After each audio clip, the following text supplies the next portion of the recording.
Hi and welcome to another video here on my channel.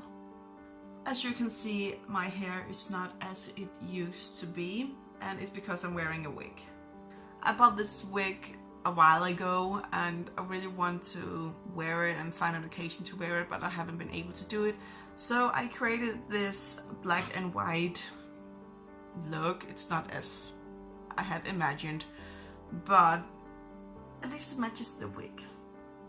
And throughout the video, please ignore my huge pile of laundry here in the corner. I'm gonna deal with it later today, so no worries, just ignore it. It's not here. It's not here. Anyway, I hope you'll enjoy this video and let's go ahead and get started.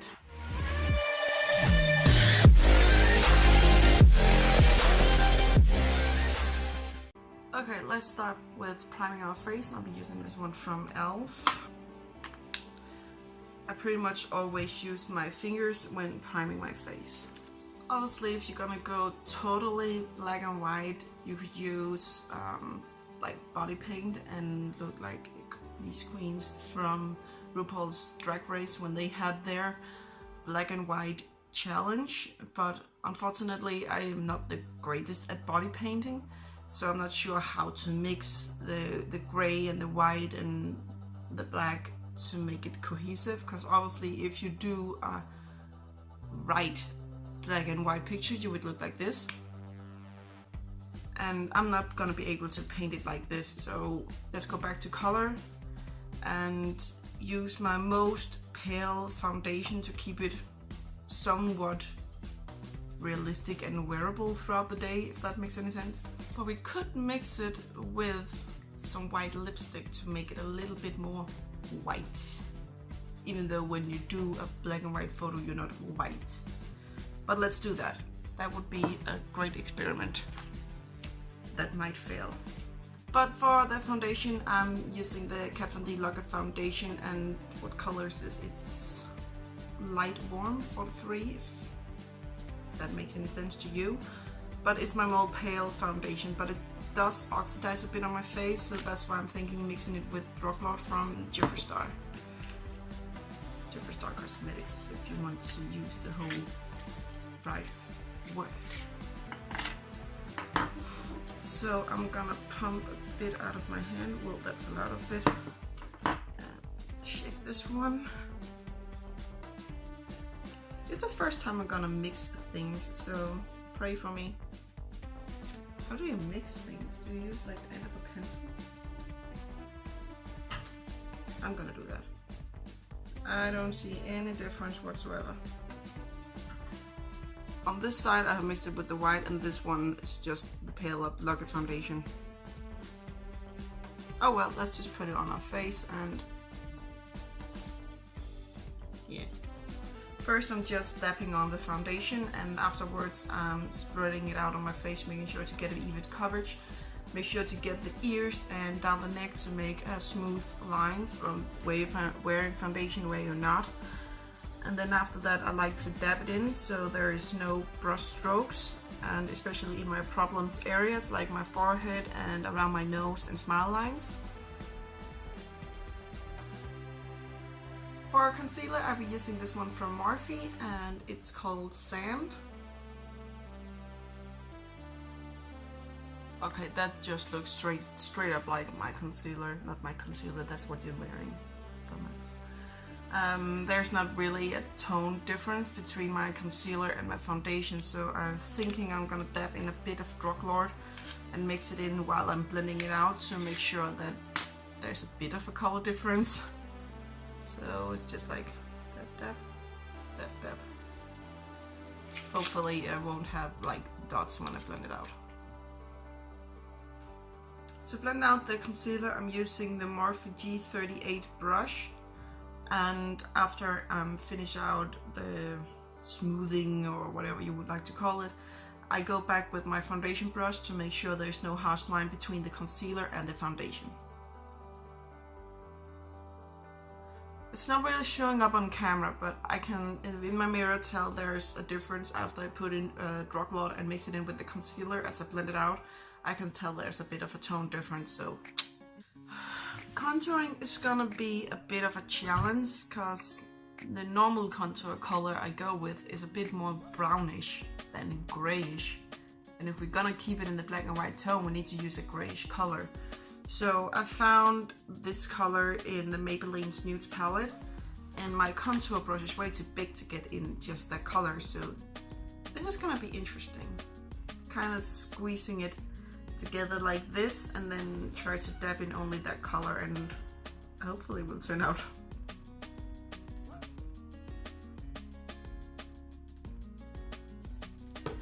Can't tell in that mirror. Oh yeah, it's showing up. Ricky, you made a huge mistake. You're supposed to put powder all over your face before you put on contour. It will make it so much easier to blend.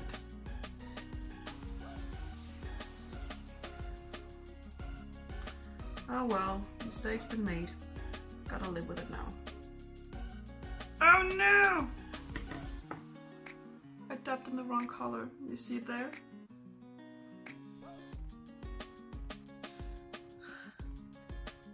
Please don't get on my face, dark color. Oh, it got on my face. This tutorial is turning out great with a lot of mistakes. Yay! Should we powder the rest of the face before we move on with contouring? Yeah, I think so. Just to make the blending process so much easier. Let's do it. To set the face, I'm using this NYX Professional Makeup Finishing Powder in the color Translucent. And I'm using the Morphe MB1 brush. First, I'm dabbing in the powder to really set it and make sure I'm not moving the foundation and the concealer, because we did a great job on placing those. And then after that, I'm stroking it to make sure that the powder is all over. Okay, let's move on with the contouring, because I want a little bit more contour up here and down my jawline.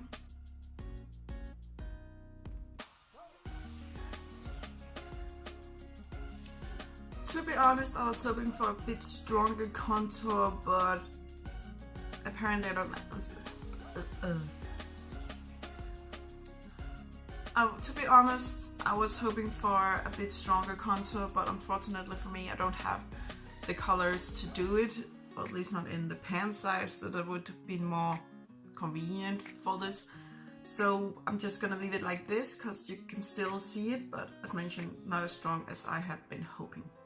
You can't really do a blush. Usually you don't do blush anyway, so I don't mind, but if you want to do this and you are a blush girl or a bronze girl, you might have a bit of a problem, because those two things usually don't come in the grace colors, grayscale, whatever. But if you do find one, be free to do it. Obviously this is just an inspiration. For priming the eyes, you obviously could have used what's left of the concealer brush, but I'm going in with this NYX Professional Makeup concealer. It's not a concealer, it's a primer. And I'm just using my finger to dab it on and mix it out. And I'm using my ring finger because that's the finger that has the least amount of pressure. And to set the primer, I'm just going back in with the NYX Professional Makeup Finishing Powder, and I'm using the brush from Morphe called G40.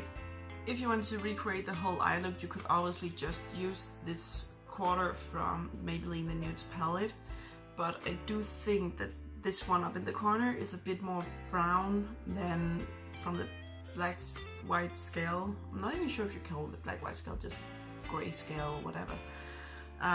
But we're gonna dip back into this color that we use for contour to use as a transition color on the eyes. The brush I'm using doesn't have a brand name or number on it, but you can use any larger fluffy brush that you want. When placing the color, I'm focusing more on the outer part and then blending the color towards the inner part of the eye. I actually thought the eye part would be very easy, but it turns out I don't have like a really grayish color. There's always a bit too brown, too purple, I always said purple, red. There are always some off about the color that I can't use it. So yeah, this is gonna be fun. But I did mention in my last challenge that in my last video that I want to do more challenges. So I guess we already have one here without it being a challenge for real, but it turned out to be a challenge. Anyway, I found a vanity in the Beauty Killer palette from Jeffree Star Cosmetics, and we're gonna be careful now because going from this transition color to this is a very large jump. But I can't go into like Courtney or something else because it's too warm. Obviously there is a warm gray, but it's too brown in my eye. So, and I usually use that as a transition color. So I'm going in Vanity, and I'm going to use a very light hand and just the tip of the brush, and then we're gonna blend it out, and then we can go in it again with a bit more pressure to blend it out. I think that's my plan at least. Let's hope it works. I'm using the Sigma E25 blending brush to put the color in, and I'm focusing it in the crease, and again putting most amount of intensity in the outer part of the eye and then blending it in. Then I'm taking the Morphe R39 to blend out the vanity color. And then I'm going in with Vanity once again, and I'm again just using the Sigma E25 brush. And this time I'm putting it a bit lower so it goes on the eyelid itself, and then again mostly on the outer V in the crease area. Then I'm taking my Morphe E27 and blend all the colors out. Just really making sure there's no harsh lines. I was just debating whether to do the traditional where you have a very black on the outer part and then going to like a shimmer, a little bit lighter color in the inner part of the eye. But I've been staring at Black Rainbow while I've been blending out my colors, and it's been a while since I used it, and I actually think it could be very fun to put it on the whole part of the eyelid. So that's what we're gonna do. To put on Black Rainbow from Jeffree Star Cosmetics, I'm just using a flat brush. This one doesn't have any brand or number on it, but you can use any flat brush that you got. And then I'm kind of dapping the color on to prevent fallouts. Then I'm taking the Sigma E25 again and blending in the black color with the rest of the colors. Now I think it's pretty much blended out. Obviously you can blend forever when you're making a black smoky eye. I'm just a bit sad that there's not as much glitter in the Black Rainbow as there is in the pan, but there is a few. But yeah, you can see it now. I did have a little fallout here, so I'm just gonna remove that. And to do that, I'm just going back in with the Morphe MB1 brush and just kind of quickly brush stroke up. And I'm not going like this, I'm more going like this, if that makes any sense. More pushing it than stroking. I hope it makes sense. And that just made it somewhat worse. It's not going well today. Not at all. We're gonna have to remove it with some makeup remover and then just finish off the eye. So I'm gonna do that, and then I'm gonna repeat this eye on this eye, and then I will be right back with no fallout and both eyes black. Okay, be right back. There we go, 2 similar eyes and no fallout, all better. For the other eye, I just put on one of these. It's just an old one, you don't know what this is necessarily. Old makeup wipe that is all dried out to catch all the fallout, so I just place it on and yeah. But obviously you can use one of those cotton pads where you kind of pat it on, glue it on or something like that to make sure that you don't ruin the foundation. Or you could do the eyes first and then apply the foundation to make sure that it's easy to catch the fallout. Anyway, mistakes been done and this makeup tutorial is going so well, but let's move on. To tightline my eyes and my waterline, I'm using a kohl from Morphe and it's called Dark Room, but it's just, you can use any black eyeliner that you've got, black kohl liner I think it's actually called. For the under eye, I am again going in the color Vanity and I'm using my Real Technique shading brush. When doing the under eye, make sure that you are connecting the under eye to the upper eye so you don't have a gap just right out on the corner. To darken up just a little bit further on the outer part of the under eye, I'm going in with this color, the black color here. It's from Makeup Geek and it's called Corrupt. And I'm using not a shading brush, an angled brush from M Cosmetics, and it's the number 207. I'm just kind of dabbing the black color on the outer V because we are going to blend it. To blend the under eye, I'm just going back in with the Morphe R39 and just kind of making sure that most of the products is out. Obviously you can just use a brush cleanser to clean it completely, but I'm just going to use my finger to make sure there's not as much color on it as possible, because we still use this on the upper eye, so there is still the same color tone, so I think that will be okay. If you still think that is a bit too harsh of a line, you can blend with a translucent powder, put it on a clean blending brush, and then just go under the eye to not have this harsh line if you don't like it, but I actually think it turns out great. Then I'm going to create a wing, and to do that I'm using the Kat Von D tattoo liner in black. It's called Trooper, the black color.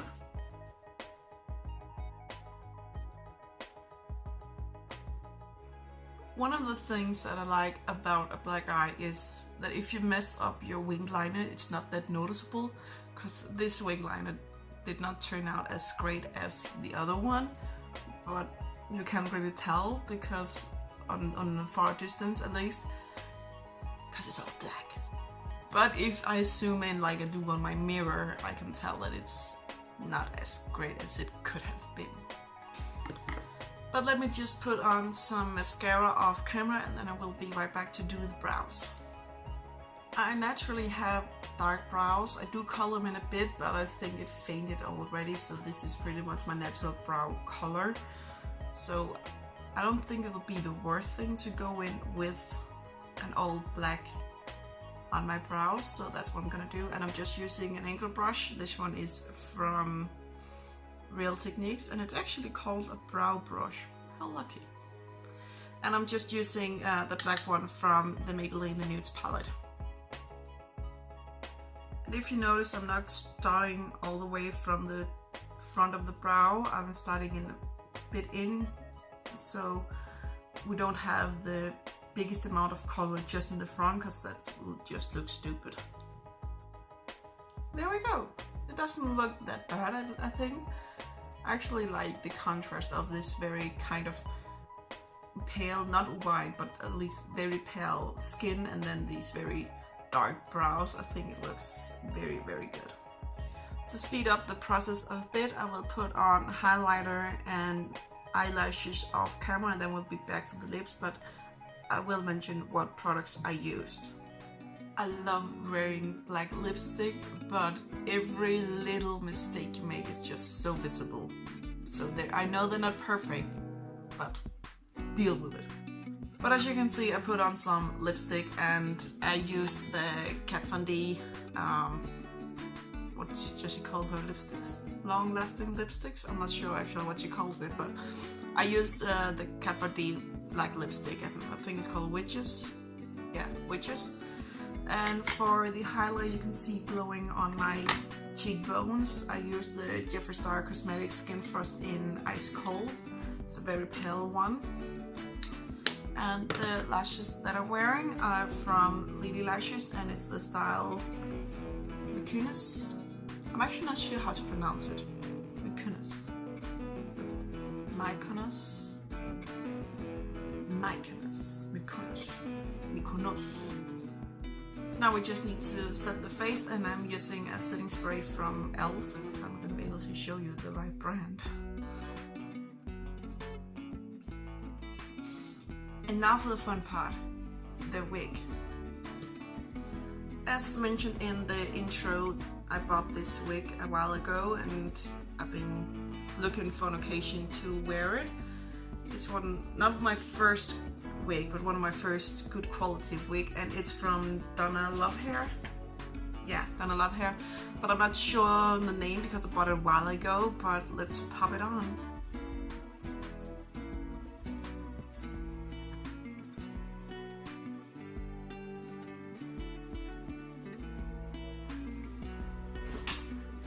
I know she doesn't match perfectly. You can tell it's a wig, obviously, but I'm not used to short hair, so this short hair here in the back is kind of annoying. It's kind of itchy in my back, so the few times I have been wearing it, I have made like tiny pigtails, so it doesn't disturb my back that much. But just for the sake of the video and for some pictures, I will have it loose. But I'm so excited, and I actually think this turned out good. It's not as black and white as I have imagined, but I only came up with the idea to do a video where I can include this wig. You got it. If you're interested in buying this exact same wig, you can pause the video and write down this information that I got with the package. Because it doesn't say a name on it, it's just your product information, like the hashtag you saw, and then I have no idea what SKU stands for, but it does say SNY086. But you can go back and pause it and write down, and then I'm sure you will be able to find it on donalovehair.com. Another thing about the wig, it does have like this hole for the ears, so you can glue it down. I'm not going to do that, but you can glue it down, and then you still be able to have this hole for the ear. Because I know some wigs doesn't have that, but this one does. But I'm not gluing down my wigs because I don't have that many, and the ones I have are mostly for costumes. But I bought this one hoping that I could use it for every day, but I'm not that good in inches because I live in Europe and we have the right measurement, if you would call it like that. I'm not sure, because some Americans might be angry at that. But we use centimeters, so I have no idea what 14 inches is in centimeter. And when I did try to convert it to centimeters, I thought it would be down to here and all the way around, because the hair in the back is way too short for me. So I'm not sure I'm gonna be able to wear it as an everyday, because I've been sitting with it for less than 10 minutes and it's already itching, and I want to take it off or pull it back in a ponytail or something. But let me do the outro and take some pictures, and then I will maybe take it off. I'm not sure, because really. But that is it for this video. I hope you liked it. Don't forget to give it a like if you did, and don't forget to subscribe to my channel and even click the bell to get notified when I upload. You can also follow me on Instagram, Twitter, Snapchat, and my newest on Facebook, but I'm not that active there. But feel free to give me a follow. And if you recreate this look, I'm sure you're gonna get a lot better than I did. And I really like to see it, so don't forget to tag me on social medias where you create this look. And then I will hopefully see you in my next video. Bye.